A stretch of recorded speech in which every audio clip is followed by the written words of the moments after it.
نحمده ونصلي على رسوله الكريم رب اشرح لي صدري ويسر لي امری واحلل عقدۃ من لسانی یفقهوا قولی۔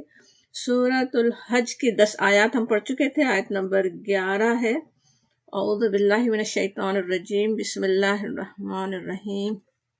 ومن الناس، اور لوگوں میں سے، من یعبد اللہ، وہ بھی ہے جو عبادت کرتا ہے، بندگی کرتا ہے اللہ کی، یعبد اللہ بندگی، اللہ پر، حرفن کنارے پر، فَإِن پھر اگر اصابہ آ پہنچے اس کو، خیرن بھلائی، اطمأن بہ تو مطمئن ہو گیا اس سے، وَإِن اور اگر، وَإِن اصابتہ اور اگر آفت پہنچے اس کو، فتنتن کوئی آزمائش، قلبا علی وجہہ تو پلٹ جاتا ہے اپنے منہ کے بل، خسر الدنیا والآخرہ خسارہ اٹھایا، کا خسارہ ہوا، نقصان ہوا دنیا میں بھی اور آخرت میں بھی، ذالک وہی ہے، ہوا وہ، الخسران المبین کھلا ہوا نقصان۔ یہاں پہ کہا جا رہا ہے کہ لوگوں میں سے کچھ ہیں جو بندگی کوئی ہے جو کہ کرتا ہے علی حرفن، حرف کے معنی ہوتے ہیں کنارہ، حرف الجبل کہتے ہیں جیسے پہاڑ کی چوٹی، جیسے تیز چوٹی ہوتی ہے نا، تو اسی سے کسی کے بارے میں، جیسے اگر حرف من امرہ کہیں تو محاورے میں مطلب ہوگا کہ کوئی شخص جو کسی معاملے کے کنارے پر ہے، کوئی چیز خلاف مرضی ہو جائے تو اسے چھوڑ دے، جیسے تذبذب کی انتہا پر ہونا۔ تذبذب کیا ہے؟ جیسے شیور نہیں ہونا کسی بارے میں، جیسے کوئی صحیح فیصلہ نہیں ہو، الجھن میں ہے کہ یہ صحیح ہے یا وہ صحیح ہے، یہ کروں یا وہ کروں، تو وہ کیفیت جو ہے تذبذب کی، وہ یہاں پہ بتائی جا رہی ہے کہ وہ ہے ایک شخص اس طرح کا۔ کہ اصابہ کا جو لفظ ہوتا ہے وہ کسی چیز کا پہنچنا یا پا لینا۔ اصابہ ویسے تو جو ٹھیک نشانے پر، جیسے جو کوئی چیز پہنچ جائے، تیر کے پہنچنے کے لیے اصل ہوتا تھا جیسے ٹارگٹ پہ اپنے پہنچ گیا ہوتی، وہ اصل اصابہ ہوتا، اور اصابہ اچھے برے دونوں معنوں میں استعمال ہوتا، جس طرح یہاں ہو رہا ہے۔ مصیبت کا لفظ بھی اگرچہ اسی سے ہی اصابہ سے، لیکن حادثہ یا بری چیز کے لیے خاص ہو گیا۔ اب یہاں پہ جو کہا جا رہا ہے وَمِنَ النَّاسِ مَن يَعْبُدُ اللَّهَ عَلَى حَرْفٍ، تو اس کا کیا مفہوم ہے، اس کو اچھی طرح سمجھنے کی ضرورت ہے، اس پر غور کرنا ہی چاہیے ہمیں، کیونکہ آگے اسی آیت کے آخر میں کہا گیا کہ ایسا شخص کھلے خسارے میں ہے، گویا لازماً خسارہ پانے والا ہے، تو ظاہر ہم ان میں شامل نہیں ہونا چاہتے۔ اب پیچھے جو آیات تھیں، جو 10 آیات ہم نے پڑھی، ان میں کٹر مشرکین کا ذکر تھا جو اپنے مشرکانہ عقائد کے لیے جدل کر رہے تھے، جھگڑے کر رہے تھے، بحث مباحثے کر رہے تھے۔ اب یہ ان لوگوں کی بات ہو رہی ہے جو اسلام اور کفر کے درمیان نہ پورے ادھر ہیں نہ پورے ادھر۔ وہ لوگوں کو سمجھنے کے لیے کہ کس کی بات ہو رہی ہے، پہلے ہم یہ دیکھ لیتے ہیں کہ آیات کے نزول کے وقت وہ کون لوگ تھے جن کی اس آیت میں بات ہوئی، پھر اسی سے آج کی مثالوں کے ذریعے بھی ہم اپنے لیے ہدایت انشاءاللہ لیں۔ اس صورت میں یاد ہوگا مکی اور مدنی دونوں صورتوں کے خصوصیات ہیں، مکے کے آخر میں اور مدینے کے شروع میں نازل ہونے والی آیات ہیں، تو دونوں ہی جگہ اس طرح کے لوگ تھے۔ مکے میں بھی ایک قسم ایسے لوگوں کی تھی، اور مدینے میں بھی قبیلوں کے قبیلے مسلمان ہو رہے تھے، لیکن انہی میں کچھ لوگ ایسے بھی تھے جنہیں اپنے ذاتی مفادات زیادہ عزیز تر تھے۔ مکے میں جو لوگ مسلمان ہوئے ان میں سے اکثریت تو اگرچہ ان لوگوں کی تھی جنہوں نے جب لا الہ الا اللہ کہہ دیا، کلمہ پڑھ لیا، تو پھر خواہ کیسی ہی آزمائشیں ان پر آئیں، انہیں کوئی اسلام سے ہٹا نہیں سکا۔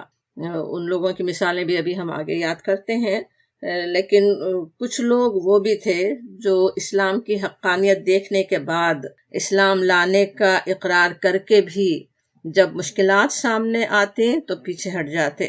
سورہ عنکبوت میں بھی ایسے ہی لوگوں کا ذکر ہے، وہاں پہ کہا گیا وَمِنَ النَّاسِ لوگوں میں سے ہے کوئی، مَن یقول جو کہتا ہے آمنا باللہ ہم ایمان لائے اللہ پر، فَإِذَا أُوذِيَ فِي اللَّهِ اور پھر جب وہ اللہ کے معاملے میں ستایا گیا، جعل فتنة الناس كعذاب اللہ تو اس نے کیا سمجھ لیا، اس نے کیا بنایا، فتنة الناس لوگوں کے فتنے کو، لوگوں کی طرف سے آنے والی آزمائش کو اس نے سمجھا جیسے کعذاب اللہ، جیسے کہ اللہ کا عذاب ہو۔ تو سمجھ میں کیا آتا ہے اس آیت سے کہ اللہ کا عذاب تو بہت بڑی چیز ہے، اس عذاب سے اصل بچنے کی فکر ہونی چاہیے، نہ کہ لوگوں کے دیے ہوئے عذاب کو انسان یہ سمجھ لے کہ وہ اتنا بڑا عذاب ہے۔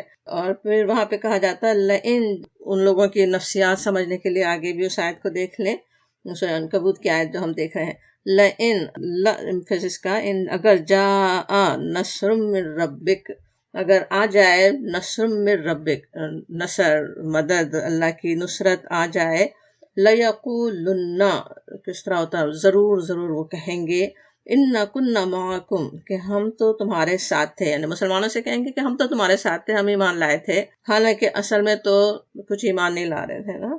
بالکل اسی طرح کے لوگ مدینے میں بھی تھے جو مسلمان ہو گئے تھے، مسلمان ہونے کے فائدے اٹھانے کے لیے تو وہ مسلمان ہوئے تھے، اس کے لیے تیار تھے، لیکن اسلام کے راستے میں کوئی قربانی کرنا، کوئی مشکل اٹھانا انہیں سخت ناگوار تھا۔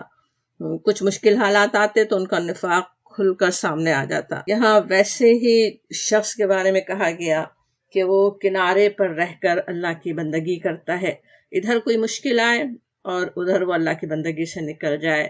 سورہ نساء میں ایسے لوگوں کے بارے میں کہا گیا مذبذبین بین ذالک، مذبذبین کیا ہوتا ہے، تذبذب میں ہے، کچھ انہیں سمجھ نہیں آ رہا ہے، الجھن میں ہے، یہ کروں کہ وہ کروں، ڈاما ڈول کہتے ہیں نا ہم اردو میں، تو وہ ڈاما ڈول ہیں کہ لا الہ اولائی، نہ پورے اس طرف، ولا الہ اولائی، نہ اس طرف پورے، نہ یہ کر سکتے کہ بالکل ایمان کو چھوڑ دیں، اسلام کو چھوڑ دیں، کہیں ہم مسلمان نہیں ہیں، وہ بھی نہیں کرتے کیونکہ اسلام میں آنے کے فائدے بھی لینا چاہتے ہیں، لیکن وہ فائدے بھی نہیں چھوڑنا چاہتے۔ دیکھ رہے تھے اونٹ کس کروٹ بیٹھتا ہے، کون غالب آتا ہے، پھر دونوں سے جو بھی ان میں سے غالب آیا ان سے کہیں کہ ہم تو تمہارے ساتھ تھے، وہ ان کی نفسیات تھی۔ ایک طرف مسلمانوں کو اپنے ایمان کا یقین دلانے کی کوشش کرتے اور دوسری طرف کفار کو یقین دلاتے کہ انا معکم، ہم تو تمہارے ساتھ ہیں۔ ان کی یہ جو حالت، ان کی یہ کیفیت سورہ بقرہ میں کے شروع میں بلکہ بہت ہی بہترین تمثیل کے ذریعے سمجھائی گئی، یاد بھی ہوگا وہاں پہ۔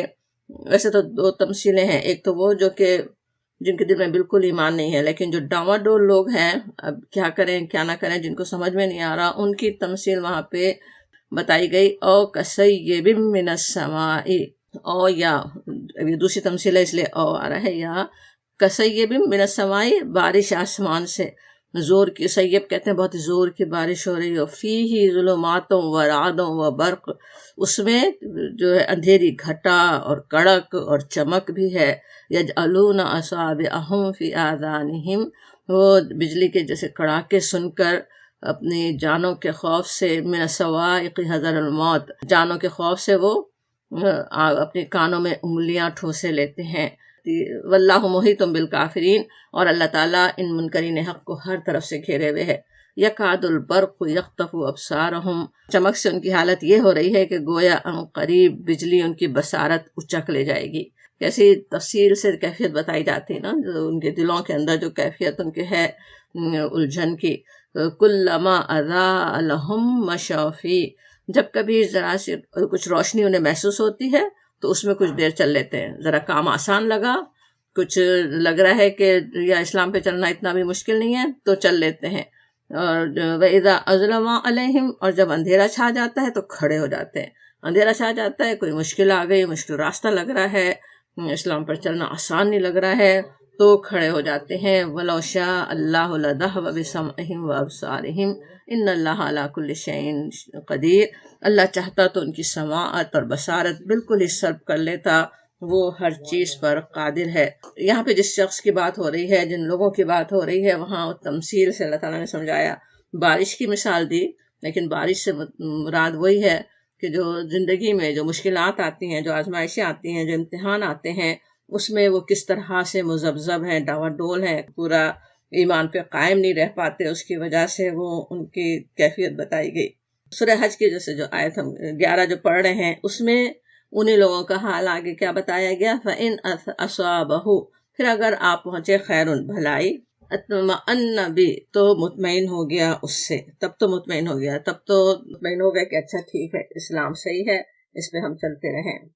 وَإِنْ، اور اگر أَصَابَتْهُ فِتْنَةٌ، اور اگر آزمائش آتی ہے تو کیا ہوتا ہے، انقلب، علی وجہی، اپنے چہرے پہ پلٹ جاتا ہے، اپنے منہ کے بل پلٹ جاتا ہے. کیا مطلب ہوا؟ جیسے گویا رخ ہی پھیر لیتا ہے، اسلام سے منہ پھیر لیتا ہے، اللہ کی بندگی سے ہی اپنا رخ موڑ لیتا ہے. اس رویے، اس بیہیویئر کی مثالیں دیکھنے میں آتی رہتی ہیں نا. بہت ہی بری مثالیں بھی موجود ہیں. جو اس وقت کی مثالیں تھیں وہ ہم نے ویسے دیکھیں. آج کے معاشرے میں دیکھیں کیا کن لوگوں پہ یہ آیت فٹ آتی ہے، کون سا رویہ اصل دیکھنے کے بعد ہے. اس رویے سے ہمیں اپنے آپ کو بچانے کی ضرورت ہے نا. بہت ہی بری مثالیں بھی موجود ہیں آج بھی، جو خود ہی زبان سے کہتے ہوں اپنے غیر مسلم دوستوں کو، غیر مسلموں کو اطمینان دلانے کے لیے کہ ہم تو کوئی وہ مسجد جانے والے لوگوں میں سے نہیں ہیں، ہم کوئی جمعہ پڑھنے والے نہیں ہیں، یا یہ کہ ہم تو شراب بھی پی لیتے ہیں، کوئی ایسے فنیٹک مسلم نہیں ہے. اس طرح کی بھی باتیں کرنے والے ہوتے ہیں نا. بلکہ ایسے بھی ہیں جو اپنے آپ کو مسلمان بھی کہلائیں اور پھر وہ جو آج کا فتنہ ہے LGBT میں بھی اپنا شمار کروا لیں. تو کیا ہے، کیسے مذبذب ہے، اس مسلمان ہی کیوں ہے اگر بالکل اس طرح سے اللہ کی نافرمانی کرنی ہے. لیکن وہ بھی فائدے دیکھنا چاہتے ہیں نا. خاندان ہے، اپنا معاشرہ ہے، جن کے ساتھ فائدے مل رہے ہیں ان میں شمار بھی کروائیں، اور لیکن بالکل اللہ کی صریح نافرمانی کی طرف بھی گر جائیں. اللہ تعالیٰ ان فتنوں سے ہمیں، ہماری اولادوں کو دور ہی رکھے. اور کچھ پھر ایسے بھی ہیں جو جب کچھ پریشانی لاحق ہوئی، کوئی مشکل سر پر کھڑی ہے، اس وقت تو خوب نمازیں، دعائیں، وظیفوں پر وظیفے پڑھنے لگے. دعائیں پوری ہو گئیں تو مطمئن، بالکل وہ نقشہ جو اس آیت میں کھینچا گیا نا، بالکل وہی. اور اگر نہیں ہوئی پوری تو پھر اللہ سے مایوس. سوچنے کی بات ہے کہ اللہ کی بندگی اپنے رب کا حق ادا کرنے کے لیے ہو رہی تھی، اپنی ایک مراد پوری کرنے کے لیے. کہ مراد پوری نہیں ہوئی، کوئی مشکل آ گئی، دعا قبول نہ ہوئی تو بس اللہ سے نعوذ باللہ مایوس ہو جائے. پھر ایسے بھی لوگ ہیں کہ نیکی کے راستے پر چلنے کا ارادہ کریں، چلنا بھی شروع کر دیں، لیکن ذرا سی مخالفت کا سامنا کرنا پڑے.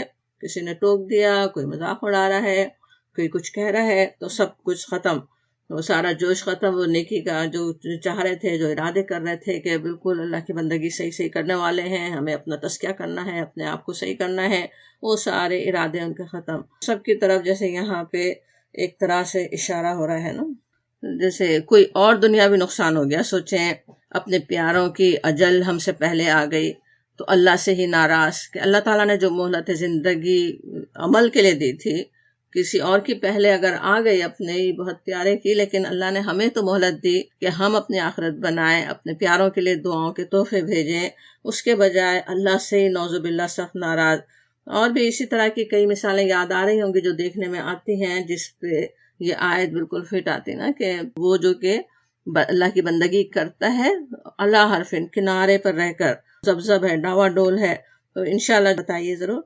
پھر کہا جا رہا ہے کہ وہ جو اس طرح کے کام کرنے والے ہیں، جو اس طرح سے اس میں رخ موڑ لینے والے ہیں، جب فتنہ آئے تو جو اپنے رخ پہ پلٹ جاتے ہیں، ان کے لیے کہا جا رہا ہے خسرت دنیا والآخرہ.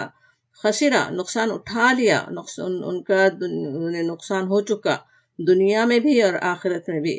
خسرہ کے معنی سب کے ذہن میں ہے، کئی دفعہ سمجھتے رہے ہم کہ کس طرح اللہ تعالیٰ نے یہ زندگی ہمیں دی نا کچھ کمانے کے لیے، جنت کمانے کے لیے. اس سے اگر جنت نہ بنائی تو سوچے زندگی تو گھلتی چلی جا رہی ہے نا، ختم ہو رہی ہے. تو وہ کتنا بڑا خسارہ ہے. اور آخرت میں بھی اور دنیا میں بھی، دنیا بھی کھو دی، آخرت بھی. اس کو کہا جاتا ہے ذالک هو الخسران المبین، کہ وہ یہی ہے. وہ ذالکہ کے بعد پھر ہوا آنا کس طرح ایمفیسس کے لیے نا، توجہ دلانے کے لیے. سوچو دیکھو وہی ہے، وہ ہے کیا ہے، الخسران المبین. جیسے کہیں تو کس طرح ہوتا ہے نا، جیسے وہی اصل بڑا خسارہ ہے. پھر المبین بھی ہے، بالکل کھلا کھلا. اب ظاہر ہے قرآن سے زیادہ سچی بات اور کون سی ہو سکتی ہے نا. اور یہ کھلی حقیقت ہے کہ ایک کافر، ایک دنیا کا بندہ بھی اپنی سمجھے ایک بالکل باطل، بالکل غلط آئیڈیالوجی کے ساتھ بھی اگر وہ سچا ہے، اس پہ وہ چلنا چاہتا ہے، تو اس میں پھر کامیابی حاصل کر لیتا ہے. اپنے باطل کے راستے میں کچھ اسے کامیابی ہو ہی جاتی ہے نا.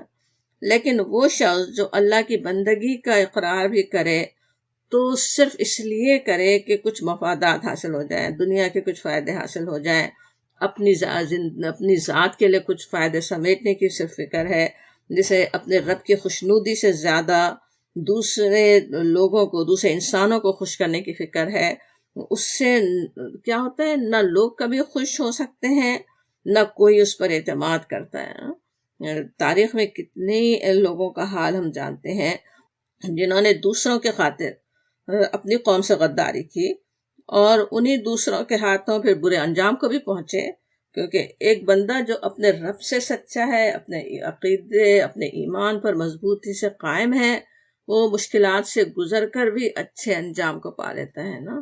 اور وہ جو سچے ہی نہیں ہے، جو اپنے عقیدے کے ساتھ سچا نہیں ہے، اپنی قوم کے وفادار نہیں ہے، مسلمانوں کے خیر خواہ نہیں ہے، تو دوسرے کیوں اس پر اعتماد کریں گے؟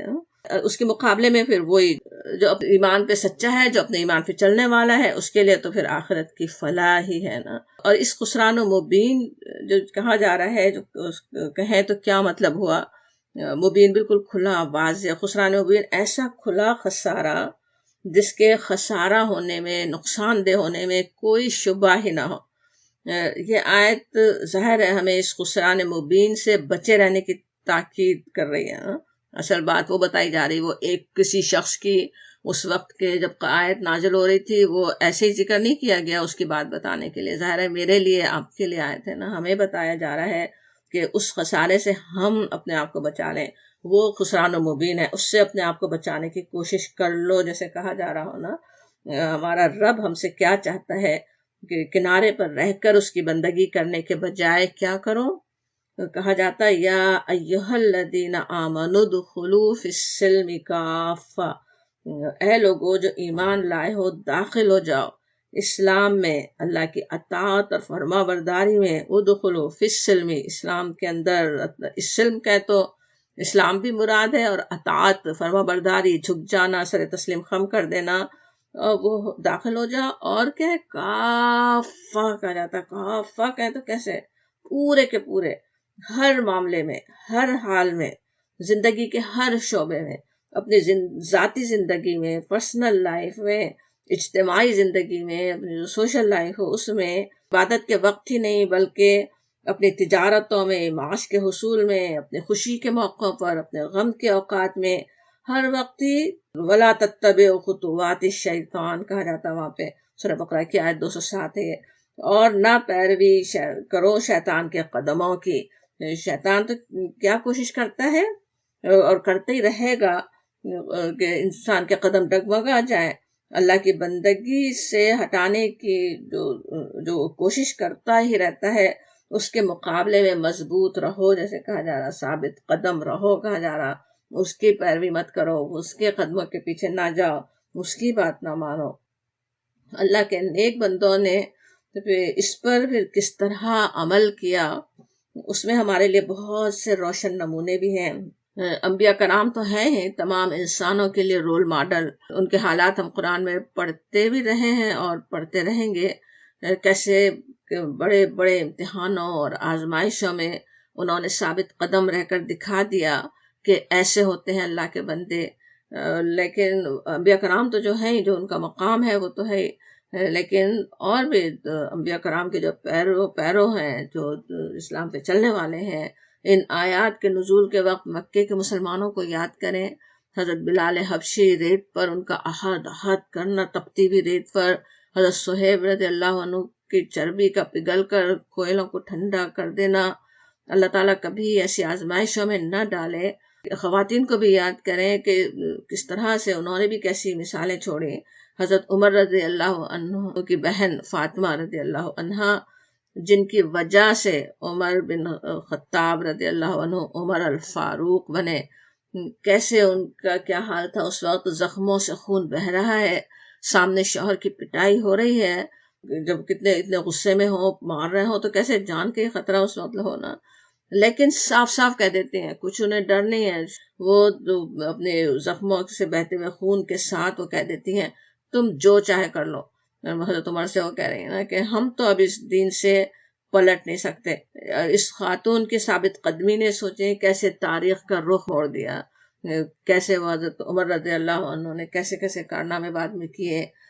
ابو سفیان جو خود اور اس کا پورا قبیلہ نبی صلی اللہ علیہ وسلم کی مخالفت میں پیش تھا، اس کی بیٹی ابو سفیان کی بیٹی ام حبیبہ مسلمان ہوتی ہیں، اور پھر اپنے شوہر کے ساتھ وہ جو مکے میں جو ظلم و ستم کی چکی چل رہی تھی اس سے بچنے کے لیے حبشہ ہجرت کرتی ہیں۔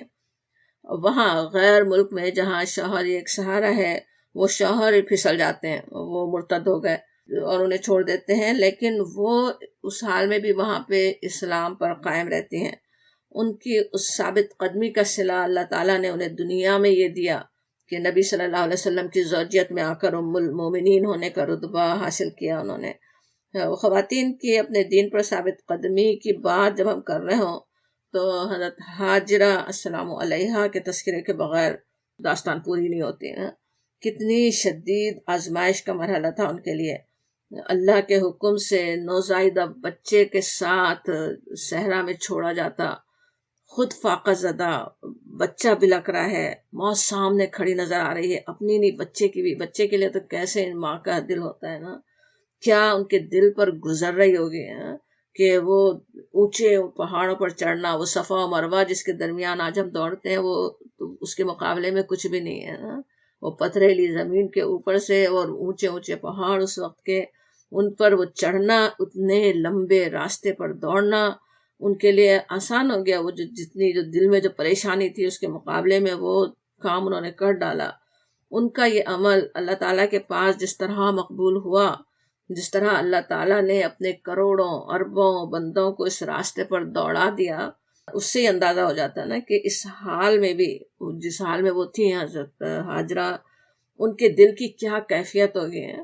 اپنے رب سے کوئی شکوہ نہیں، اس کی رضا پہ راضی، ہاتھ چھوڑ کر بھی نہیں بیٹھ جاتے، بلکہ جو کر سکتے ہیں وہ کر ڈالتے ہیں، کچھ اور نہیں کر سکتے، صرف یہی کہ شاید کوئی نظر آ جائے، اوپر جا جا کے چڑھ چڑھ کے دیکھتے رہیں، وہ کر لیتے ہیں نا۔ اللہ تعالیٰ ایسے سخت امتحان سے ہمیں اور ہمارے ایمان کو کبھی نہ آزمائے، لیکن زندگی میں جو چھوٹے بڑے امتحان آتے ہی رہتے ہیں، جو اپنے وقت پر بہت بڑے بھی محسوس ہوتے ہیں، جو زندگی میں جو آئیں، کہ ایسے موقع پہ یاد رکھنا چاہیے کہ لا الہ الا اللہ محمد الرسول اللہ پڑھ کر جس اسلام میں ہم داخل ہوئے، جس طرح ادخلوا فی السلم کافہ تھا، ہم بھی اس طرح جب داخل ہو گئے تو کسی حال میں اس سے نکلنے کا کوئی سوال ہی نہیں ہے، خواہ کیسے حالات ہوں، خواہ کوئی کیسی آزمائشیں پیش آئیں۔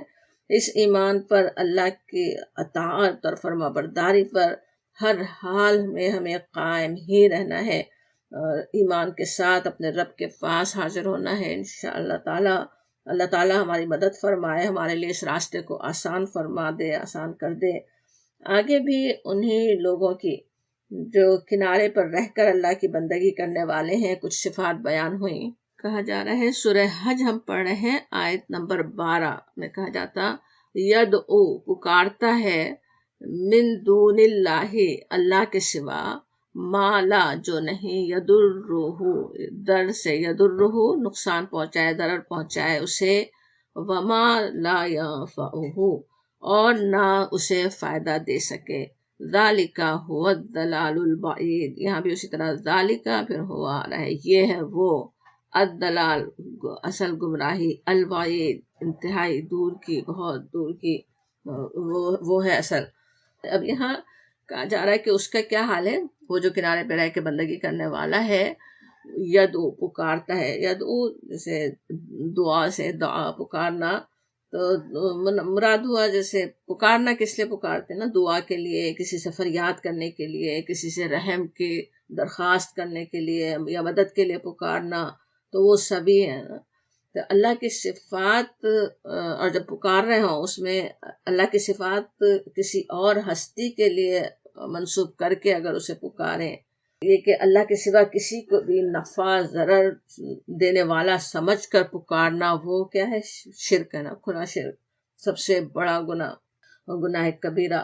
وہ جس کو بھی پکار رہے ہوں، خواہ وہ اپنے ہاتھوں کے بنائے ہوئے بت ہوں جیسے ان لوگوں کے تھے، یا جیسے مسلمان کر رہے ہوتے، کسی سے بھی دعا کریں، قبروں پہ جا کے دعائیں کر رہے ہوں، یا کسی اور اللہ کی محبوب ترین ہستی کا نام لے کر دعائیں کر رہے ہوں، کسی کو بھی سوچنے کی ضرورت ہے کہ نفع اور نقصان پہنچانا صرف اور صرف اللہ تعالیٰ کے اختیار میں ہے، کسی کے بھی اختیار میں نہیں ہے.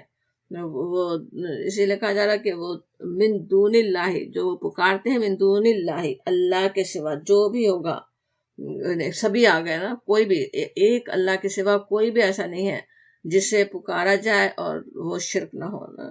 تو اللہ کے سوا جو بھی پکارتے ہیں، اور ان کا حال کیا ہے پھر، ما لا یضرہ ما لا ینفعہ، کہ وہ نہ نقصان پہنچائے اسے نہ فائدہ پہنچا سکے. جس کسی کو بھی پکارے وہ تو کچھ بھی طاقت ہی نہیں رکھتا، دعائیں سننے کی طاقت نہیں ہے، بلکہ کتنے ہی تو ایسے ہیں جن کو پکارا جا رہا ہے اور ان تک تو دعائیں نہیں پہنچ رہی، دعائیں ساری اکارت ہو گئے، ان تک پہنچ ہی نہیں سکتی. سمجھ رہے ہیں کہ پہنچ رہی ہے، نہیں پہنچتی کہیں بھی. وہ دعا پہنچ بھی جائے، کوئی زندہ بھی سامنے بیٹھے ہوں، لیکن وہ کچھ پورے کرنے پہ اختیار تو نہیں رکھتے، کچھ نقصان پہنچانے پہ، نہ کسی نقصان سے بچانے پہ، نہ کوئی نفع دینے کے. اسی لیے کہا جاتا ہے کہ ذالک هو الضلال البعید، وہ تو دور کی گمراہی ہے صراط مستقیم سے، اللہ کی بندگی کے راستے سے، اللہ کی رضا اور جنت تک لے جانے والے راستے کو گم کر دینے والی چیز ہے. اور پھر ایسا نہیں ہے کہ ایک غلطی ہے، ایک گمراہی ہے، ایک گناہ ہے، کسی کو پکار لیا اللہ کے سوا، بلکہ الدلال کہا جاتا ہے نا، الف لام بھی ساتھ لگ رہا ہے، الدلال لگا ہوا ہے. پھر بعید بھی، البعید دور کی، جیسے اللہ کے دیے ہوئے امتحان سے گھبرا کر انسان سمجھے کہ اپنے آپ کو جہنمی کے حوالے کر دے، اتنا دور پہنچ جائے. اب اس کو الدلال کیوں کہا گیا، الدلال البعید کیوں کہا گیا؟ اللہ کے سوا کسی کو پکارنا تو ہے شرک نا، اور کسی اور کو پکارنا تو دور کی گمراہی ہے، بلکہ اگر وہ تو کھلی گمراہی ہے. لیکن اگر اللہ کے ساتھ بھی انسان کسی اور کو پکارے، اللہ کو بھی پکار رہا ہے لیکن پھر اور واسطے دے رہا ہے، کسی اور کے ذریعے سے اللہ تک پہنچنا چاہتا ہے، تو بھی نبی صلی اللہ علیہ وسلم نے فرمایا کہ وہ اللہ تعالیٰ اسے چھوڑ دیتا ہے. اللہ تعالیٰ شرک سے بالکل بیزار ہے، وہ تو اسی شریک کے حوالے کر دیتا ہے، سارا عمل اسی کے پاس چلا جاتا ہے نا. اللہ کو چھوڑ کے سوچیں کسی اور انسانوں پہ اگر بھروسہ رکھا کہ وہ ہمارے کام آ جائیں گے، چاہے دنیاوی معاملات میں بھی اگر انسان دوسروں پہ بھروسہ رکھ لے، اللہ کو ناراض کر دے کسی اور سے فائدہ اٹھانے کے لیے، تو کیا ہوتا ہے، اللہ تعالیٰ چھوڑ دیتا ہے، ان کے حوالے کر دیتا ہے. اب لوگ انسانوں کی خوشامد کرتے پھریں، انسانوں کو خوش کرنے کے لیے کوششیں کرتے رہیں.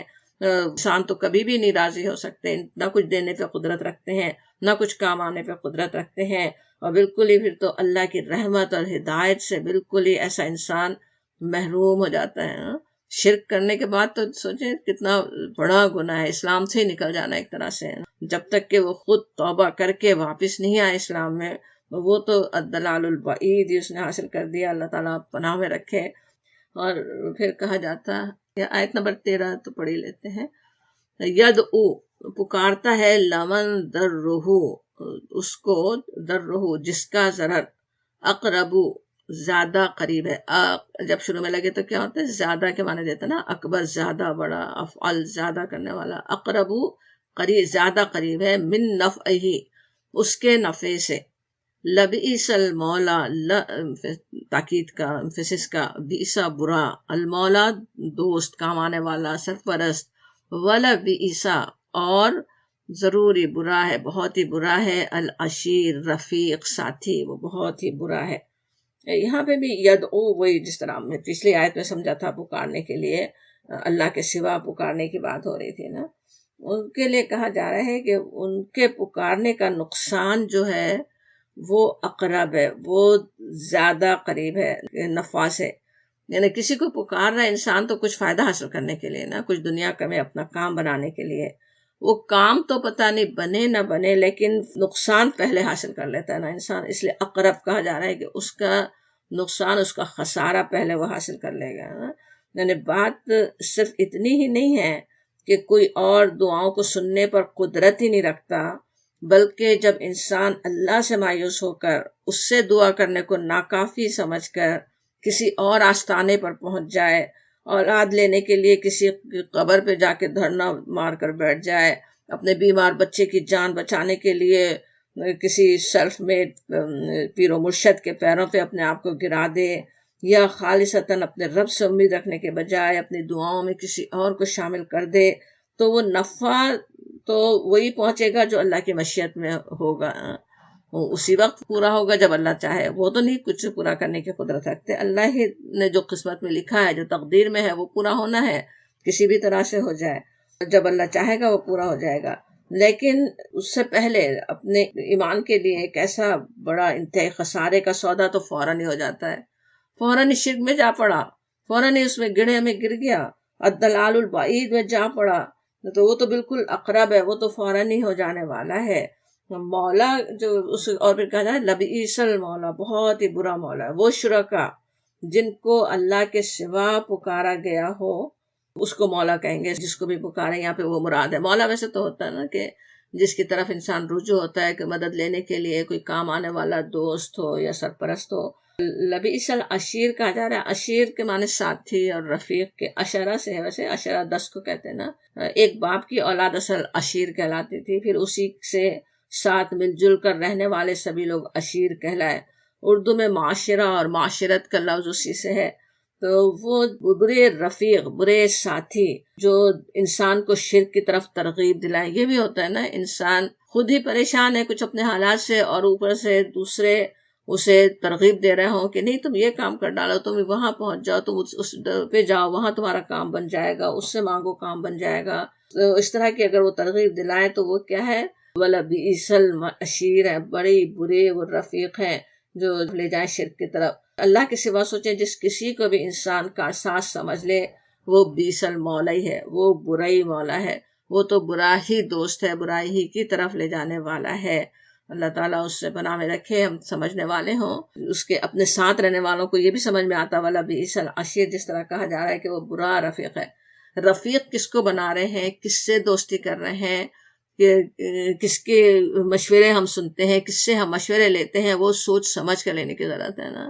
ایسے برے لوگ جو خود علم نہیں رکھتے ہوں، جو خود اسلام سے دور لے جائیں، جو خود شرک کی طرف لے جائیں، وہ خواہ کتنے ہی اپنے محبوب رشتہ دار ہوں، بالکل اپنے قریبی بھی ہوں، لیکن ان کی اگر بات مان لی اور ان کی بات مان کر اپنے رب کو ناراض کر دیا، اپنے رب کی حمایت سے، اپنے رب کی نصرت سے اپنے آپ کو محروم کر لیا، تو وہ تو بہت ہی برے ساتھی ہیں.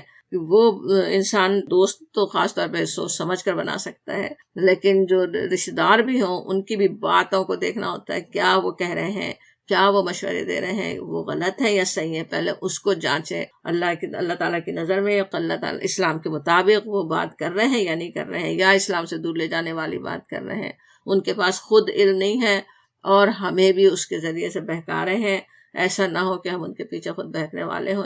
انشاءاللہ تعالیٰ خود علم حاصل کریں، خود صحیح ہمیں صحیح غلط کی تمیز ہو، تو پھر انسانوں کی بھی تمیز ہو نا، کہ کون ہے جس کے پیچھے ہمیں جانا چاہیے، کون ہے جس کے پیچھے ہمیں نہیں جانا چاہیے. اللہ تعالیٰ اپنی رحمت سے ہمیں صالحین کے ساتھ ملا دے، اس دنیا میں بھی اور آخرت میں بھی. وآخر دعوانا الحمدللہ رب العالمین.